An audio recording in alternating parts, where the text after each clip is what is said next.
Hey, what's up guys, Yusuf Shah from TechDroids and welcome back to a brand new video on the channel. And Samsung did drop their flagship line of phones for 2023. This year it's going to be S23, S23 Plus and S23 Ultra. And if somehow you missed the event or weren't active on social media, I'll get you up to speed. Watch this video till the end because we'll be talking about the S23 in this video, the smaller and the cheapest of the bunch.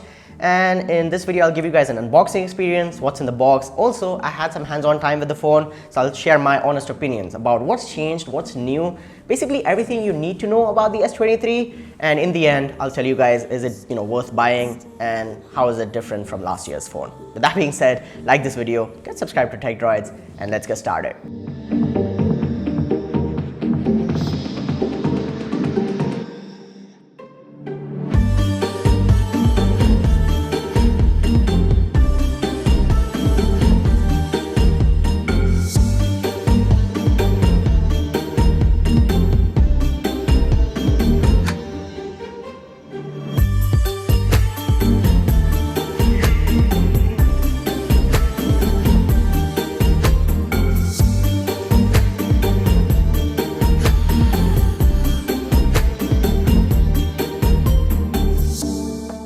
So starting off the unboxing experience itself, the box itself is very similar to last year. Small, thin and light. The picture of the phone itself on top, the Samsung branding and the Galaxy S23 branding. And pretty much a really clean box in my opinion.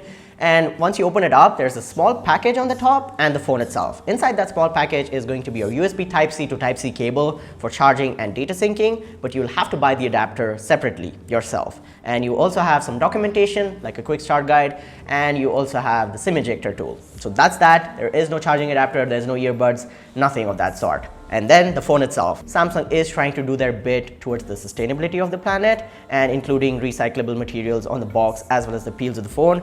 But buying the charger separately means you'll get packaging and box with that as well. So I don't know how that pans out in terms of the bigger picture. Let me know in the comments down below what you guys think. But peeling that plastic off, it reveals that gorgeous cream color. And this is a really nice phone. There's 4 colors: lavender, green, phantom black, and this, cream color. And all of them look good. You can also get some exclusive colors from Samsung.com if you order from there. So check that out. I'll leave a link down below. But the phone itself is very similar to last year, but it feels really good in the hand. But it's a more boxy and flat phone. The front as well as the back is all flat and there's no curves. The edges are kind of rounded, but the S23 Ultra is a completely boxy phone. But again, you'll have to wait for that video to see that. Now with the unboxing out of the way, let's talk about the S23 itself. And the best way to review a phone is to compare to the previous one. So what's changed from the S22 from last year? The camera as well as the specs. Now let's talk about the hardware first. So again, top-notch 2023 specifications, the Snapdragon 8 Gen 2 processor, which is based on the 4nm fabrication process. And this is a slightly higher clock speed, so 3.36 GHz. That's why Samsung is calling it, Snapdragon 8 Gen 2 for Galaxy. This is a slightly higher clock speed compared to the other Gen 2s on other devices. 8 GB of LPDDR5X RAM, and again, UFS 3.1 storage. 128 GB, 256 or 512 GB. You can get a terabyte of storage on the other two phones. So again, the smaller phone will get you less storage. Now, there's also a 3900 mAh battery that supports wireless charging, reverse wireless charging, and 25 watts wired charging. Now, this is comparatively less, like other phones and other brands are doing 120 watts of fast charging, whereas Samsung is still giving you only 25 watts, and you have to buy the adapter separately. So that's that. The S23 Plus and Ultra have 45 watt wired charging. Now, this might be to, protect the battery and in terms of just safety measures, but we haven't seen those 120 watt phones, blowing up or anything. So again, Samsung needs to improve the charging game in my opinion. Now, performance itself is off the charts. It's really good on the S23. Day-to-day tasks, multitasking, video editing on the phone, photo editing on the phone, even gaming should be no problem. The 120Hz display works flawlessly on this one. And there were some micro lags, hiccups, jitters here and there, and also some shutter lag in the camera app. But again, that is to be expected, I guess, from Samsung. But overall, it's a really good performing phone. You have Android 13 and on top is going to be Samsung's One UI.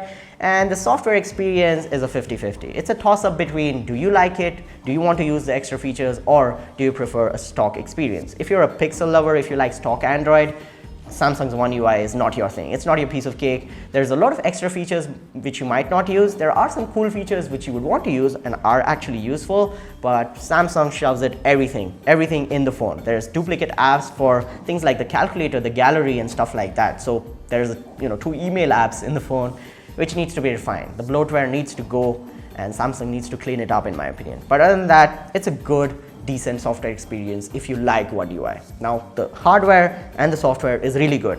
What else has changed is the cameras. There's a triple camera setup on the back with a 50 megapixel main sensor, f1.8, OIS, so optical image stabilization is here. There's also a 12 megapixel ultra wide and a 10 megapixel telephoto camera. On the front is a 12 megapixel selfie shooter as well. And the cameras have improved. With the new processor, the image processing will improve. And Samsung's photos have always been good. They've not been the best, but they've always been good. There is good saturation and dynamic range. And in terms of lighting conditions, this phone can click consistently great photos indoor as well as outdoor. And even the low light performance this year is good. There are some camera samples on your screen, so check them out and let me know in the comments down below what do you guys think. Also, it can take 4K video, 8K video, super slow motion, and if you swipe through the camera app, you can see some extra modes as well. So again, it's up to your fancy, whatever is your preference. Check around, play around, and you'll get some amazing results with the camera on this phone. Now, talking about the display, the Galaxy displays have always been great, and it's always the highlight of the phone every year. This time around, you have a 6.1-inch dynamic AMOLED display. This is a LTPO panel, so there is variable refresh rate. It can go from 1 refresh rate, so 1 Hz, and 120 Hz. It will juggle around between, and depending on the app and what you're doing, you'll have a good experience. The phone can handle 120 Hz, no problem, and because it's a smaller display, you should get good battery life as well. And talking about the display quality itself, brightness this time around is going to be 1750 nits on the peak, and this is HDR10 Plus certified. So watching videos, playing games, even just using the normal Android UI, very smooth, very responsive, and very enjoyable in my opinion. Samsung displays have never disappointed me, and this is no slouch. This is no exception. The S23 has a really great display in my opinion as well. Now, talking about the battery life on the Galaxy S23, you can get through a day without any hiccups, but again, the 25-watt wire charging isn't the fastest, so you'll have to wait for some time before you get like 60 or 70% charge.